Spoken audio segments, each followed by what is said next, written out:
দেখেন লেক সাইডের অবস্থাটা, যে পানি কালো, এই অনুযায়ী মশা উৎপাদন অনেক বেড়ে গেছে। মশা জন্য আমরা খুব কষ্টতে আছি। আমরা গরিব মানুষ, আমরা বস্তিতে থাকি, আমরা তো আর ফ্লাডে থাকি না। তারপরেও আমরা অসুবিধা থাকতেও মানে এই মশার কামড় খাইতে খাইতে আমাদের এখন অভ্যাস হয়ে গেছে।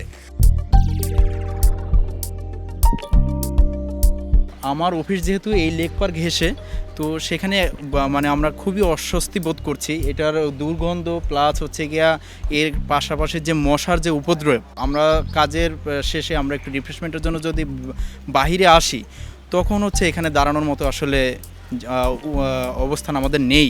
আপনার মনে হয় যেন শত্রু আক্রমণ করছে এরকম। লেক পরিষ্কার নাই, অপরিষ্কারের জন্য অনেক প্রচুর পরিমাণে মশা হয়, মশা জন্মে, এই জন্য বসা যায় না, দোকানদারি করতে পারি না। গরিব মানুষ, এটা তো পরিষ্কার করা দরকার, প্রয়োজন। আমাদের মতো সাধারণ মানুষ যারা আছে তারা অপরিষ্কারের কারণে বসে থাকতে পারে না, কাস্টমার হয় না, ঠিকমতো বেচা বিক্রি হয় না।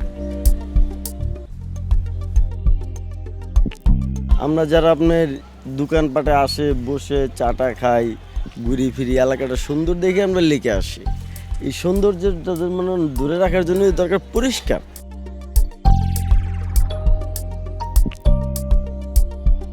মশার লাগে চলতে পারি না, এত মশা হইছে। সন্ধ্যার পরে দিয়ে মানে মশার গান গান আর গান, যেমন আপনার আমরা গান গাই না, এরকম মশায় গান করে।